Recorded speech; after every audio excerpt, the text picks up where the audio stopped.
ಸಮಾರೋಪ ಸಮಾರಂಭದಲ್ಲಿ ಶಾಸಕ ಟಿ ರಘುಮೂರ್ತಿ ಹೇಳಿಕೆ. ಜಿಲ್ಲೆಯ ಇತಿಹಾಸ, ಸಂಸ್ಕೃತಿ ಹಾಗೂ ಸಾಹಿತ್ಯ ಪರಂಪರೆ ಸಾರಿದ ಫಲಪುಷ್ಪ ಪ್ರದರ್ಶನ. ಚಿತ್ರದುರ್ಗ. ನಮ್ಮ ಆವಿಷ್ಕಾರ್ ನ್ಯೂಸ್.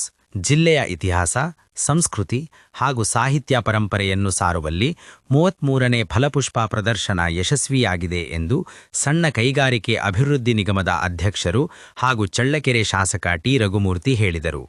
ನಗರದ ವಿಪಿ ಬಡಾವಣೆಯ ಜಿಲ್ಲಾ ತೋಟಗಾರಿಕೆ ಕಚೇರಿ ಆವರಣದಲ್ಲಿ ಆಯೋಜಿಸಲಾಗಿರುವ 3 ದಿನಗಳ ಫಲಪುಷ್ಪ ಪ್ರದರ್ಶನದ ಸಮಾರೋಪ ಸಮಾರಂಭದಲ್ಲಿ ಭಾನುವಾರ ಭಾಗವಹಿಸಿ ಮಾತನಾಡಿದರು. ಫಲಪುಷ್ಪ ಪ್ರದರ್ಶನದಲ್ಲಿ ರಾಜ್ಯದ ಮತ್ತು ಜಿಲ್ಲೆಯ ಸಾಧಕರ ಪರಿಚಯವನ್ನು ಸಾರ್ವಜನಿಕರಿಗೆ ಮಾಡಿಕೊಡಲಾಗುತ್ತಿದೆ. ಜಿಲ್ಲೆಯ ಮತ್ತು ನಾಡಿನ ಹೆಸರಾಂತ ಸಾಹಿತಿ ಬಿಎಲ್ ವೇಣು ಅವರ ಪ್ರತಿಮೆ ಮತ್ತು ಅವರ ಕಾದಂಬರಿ, ಕೃತಿಗಳು, ಕೊಡುಗೆಗಳನ್ನು ಕಲ್ಲಿನಲ್ಲಿ ಚಿತ್ರಿಸಿರುವುದು ಅಮೋಘವಾಗಿದೆ.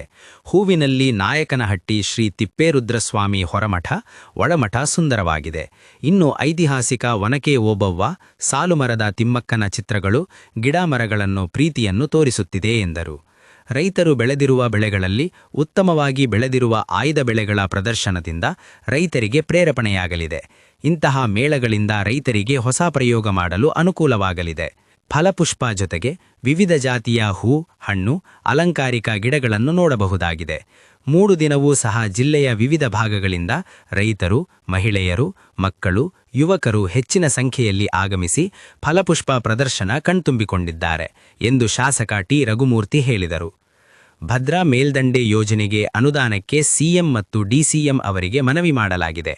ಭದ್ರಾ ಯೋಜನೆಯಿಂದ ಕೆರೆಗಳಿಗೆ ನೀರು ಹರಿಯುವುದರಿಂದ ರೈತರಿಗೆ ಉತ್ತಮ ಬೆಳೆ ಬೆಳೆಯಲು ಸಹಕಾರಿಯಾಗಲಿದೆ. ಜಿಲ್ಲೆಯ ಜನರ ಕನಸಾಗಿರುವ ಭದ್ರಾ ನೀರನ್ನು ಮಾರ್ಚ್ ಅಂತ್ಯದೊಳಗೆ ಪ್ರಾಯೋಗಿಕವಾಗಿ ಹರಿಸಲಾಗುವುದು ಎಂದು ಶಾಸಕ ಟಿ ರಘುಮೂರ್ತಿ ಭರವಸೆ ನೀಡಿದರು. ವಿಧಾನ ಪರಿಷತ್ ಸದಸ್ಯ ಕೆಎಸ್ ನವೀನ್ ಮಾತನಾಡಿ, ಒತ್ತಡದ ಬದುಕಿನಲ್ಲಿ ಇಂತಹ ಫಲಪುಷ್ಪ ಪ್ರದರ್ಶನ ಜನರ ಮನಸ್ಸಿಗೆ ನೆಮ್ಮದಿಯನ್ನು ನೀಡುತ್ತದೆ. ಮದಕರಿ ನಾಯಕ, ಒನಕೆ ಓಬವ್ವ ನಾಡಿನಲ್ಲಿ ಈ ಮೇಳದಲ್ಲಿ ನಾಯಕನಹಟ್ಟಿಯ ಶ್ರೀ ತಿಪ್ಪೇರುದ್ರಸ್ವಾಮಿ ಕಲಾಕೃತಿಯ ಒಳಮಠ, ಹೊರಮಠ ಇತಿಹಾಸ ಸಾರುತ್ತಿದೆ. ಸಾರ್ವಜನಿಕರಲ್ಲಿ ಫಲಪುಷ್ಪ ಪ್ರದರ್ಶನ ಸಂತಸವನ್ನು ಉಂಟುಮಾಡಿದೆ ಎಂದು ತಿಳಿಸಿದರು.